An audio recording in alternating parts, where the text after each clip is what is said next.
E aí, tudo bem? Seja bem-vindo a mais uma videoaula do canal Análise de Dados Brasil. Eu sou o Gleison Bispo, seu web professor particular, e estou aqui para tentar te ajudar a entender um pouco mais sobre ciência de dados e sobre como tudo isso funciona.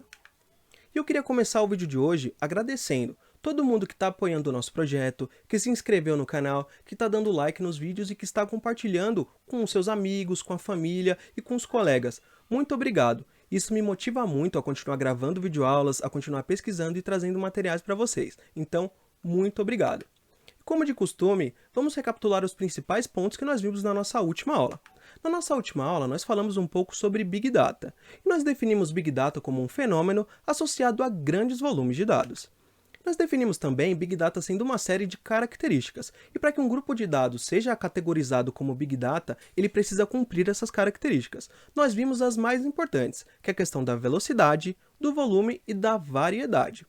Além disso, nós discutimos um pouco também sobre a principal característica do Big Data, que é a questão do processamento distribuído. Em vez de eu processar todos os meus dados em uma única máquina, eu distribuo isso em um cluster, em um grupo de máquinas, e assim eu não sobrecarrego uma única máquina. Eu tenho isso em rede e vai ser muito mais performático e eu vou conseguir analisar toda a minha base de dados.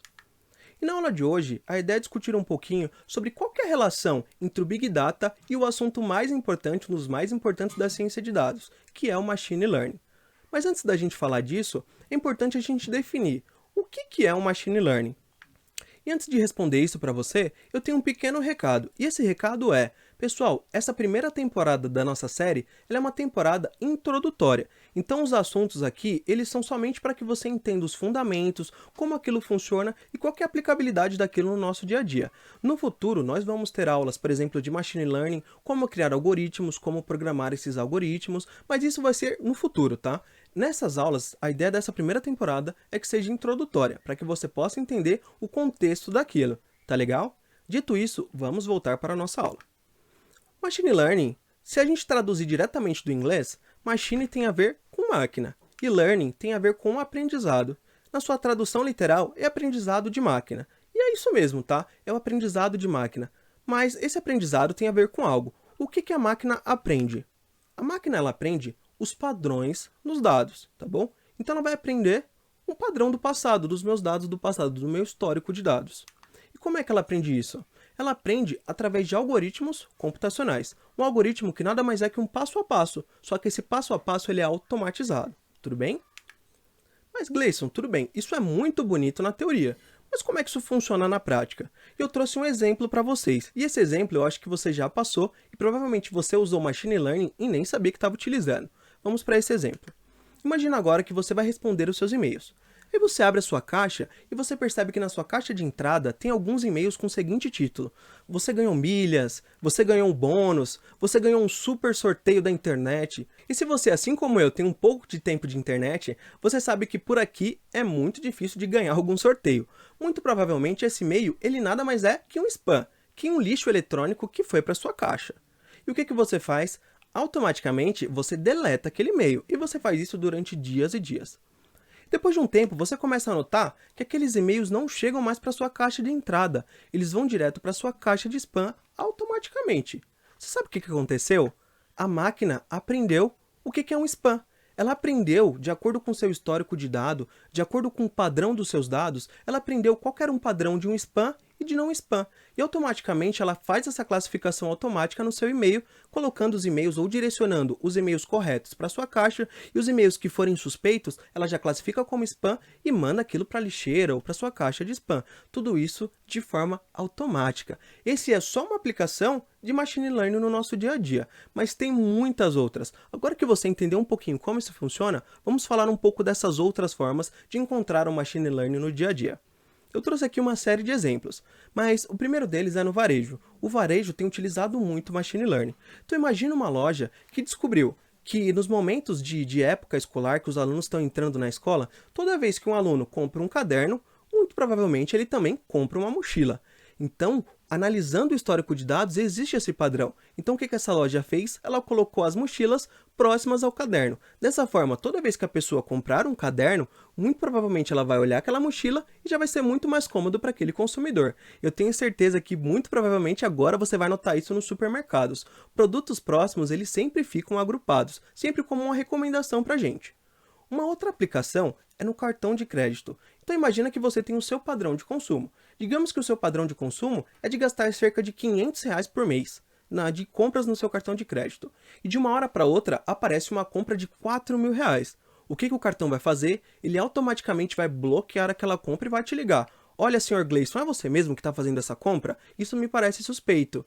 Então, o algoritmo de Machine Learning, ele entendeu o seu histórico de compras, ele entendeu o seu perfil e o seu padrão de compras, e ele identificou que aquilo não faz parte do seu padrão. Aquilo pode ser uma fraude. E essa é uma das maiores aplicações do Machine Learning, que é essa parte de crédito. E uma terceira aplicação bem legal, que também utiliza recomendação, são nos streamings, como Netflix, Amazon Prime. Então eles pegam o histórico de todos os usuários que assistiram vários filmes e dos filmes que eles gostaram. Eles pegam o seu perfil e comparam. Será que o perfil do Gleison é parecido com o perfil desse usuário? Olha, é bem parecido. E esse usuário que tem um perfil muito parecido com o perfil do Gleison, depois de assistir a série A, ele também assistiu essa série aqui B. Então vamos recomendar essa série B para o Gleison. E aí a Netflix ou a Amazon Prime vai recomendar para mim umas séries baseadas no meu perfil que eles já mapearam de usuários passados. E aí tem mais uma das grandes aplicações do Machine Learning. Parece que isso só ajuda o consumidor, mas na verdade por trás disso isso está ajudando muito a empresa. Então imagina a empresa no caso do varejo, o quanto ela vai ganhar de vendas, o quanto vai aumentar o faturamento daquela empresa. Além disso, ela consegue prever muito melhor quantas pessoas estão comprando baseado no seu histórico de dados. E a partir daí ela consegue ajustar a sua demanda de forma muito mais ajustada com base no histórico dos clientes que já compraram naquela loja. O cartão de crédito, imagina uma empresa de cartão de crédito, o quanto ela não consegue economizar com essas fraudes. Isso gera um prejuízo para a empresa. E quando eu consigo fazer isso, essa previsão de forma mais acurada, eu consigo me anteceder e bloquear aquela fraude antes que ela aconteça. Isso vai ser muito melhor tanto para o usuário quanto para a empresa. E no caso da Netflix, imagina, quando eu tenho usuários satisfeitos e felizes com as recomendações, com o produto que está chegando para eles, eles vão recomendar esse serviço para outros amigos, para outros usuários, e isso vai crescer minha gama de clientes, e eu vou crescer bastante o meu faturamento. Tá bom, Gleison, eu já entendi o que é o Big Data, eu já entendi o que é o Machine Learning, e já entendi como o Machine Learning funciona. Mas vamos voltar lá para a nossa pergunta do início. Qual que é a relação do Big Data e do Machine Learning? Se você tá ligado, eu acho que você já sacou, mas eu vou te responder mesmo assim. Pessoal, não existe Machine Learning sem dados históricos, sem ter esse Big Data, sem ter todo esse histórico de dado. Porque só com esses dados históricos eu consigo prever, eu consigo entender qual era o perfil, qual era o padrão daqueles dados. E outro ponto super importante quando nós falamos sobre dados históricos é que esses dados eles precisam ser acurados, eles precisam refletir a realidade. Por que disso? Eu vou te dar um exemplo para que você possa entender. Vamos imaginar que nós fomos contratados por uma rede de supermercados. Nós precisamos entender qual que é o perfil de compra dos consumidores, criar um algoritmo de machine learning para prever que produtos eu preciso comprar com mais frequência ou que produtos eu preciso ter no meu estoque. E agora imagine que nós vamos lá com as nossas pranchetinhas e vamos anotar todas as compras de todos os clientes que saem do caixa. Mas só que nós vamos fazer isso entre as 7 da manhã e as 10 da manhã, somente na parte da manhã. Então nós vamos anotar. A partir disso, nós pegamos todos esses dados que estavam na prancheta, nós passamos para o computador e depois alimentamos um modelo de machine learning com isso. E com esse modelo, os resultados desse modelo nós mandamos para a área comercial do mercado, para a área comercial do nosso cliente. E a partir dali, o que o cliente notou? Que com o passar do tempo, em vez das vendas aumentarem, elas diminuíram. Em vez de eu dar lucro para o meu cliente, ali para o nosso supermercado, eu dei um prejuízo. E sabe por que isso aconteceu? Porque os resultados foram enviesados. Quer dizer que somente as compras do cliente da manhã já vão representar todos os clientes do supermercado? Provavelmente não, né? Os clientes que vão no supermercado de manhã têm um perfil diferente dos clientes que vão no supermercado à tarde ou dos clientes que vão no supermercado à noite. É difícil falar que somente os meus clientes da manhã representam todos os clientes do meu supermercado. Se eu alimento o meu modelo de machine learning com dados enviesados ou com dados que não representam a realidade, ele vai me devolver resultados distorcidos. Os resultados do meu modelo também não vão refletir a realidade. Por isso é super importante que os meus dados sejam muito acurados e que esse Big Data, toda essa minha gama de dados, faça sentido e reflita muito bem essa realidade. Pessoal, por hoje é só. Eu espero que você tenha entendido um pouco mais sobre o que é Machine Learning, como isso funciona e quais são as aplicações no nosso dia a dia. Não esquece de deixar o like nesse vídeo, se inscrever no nosso canal e compartilhar o nosso projeto. Eu vejo você na nossa próxima aula. Até mais!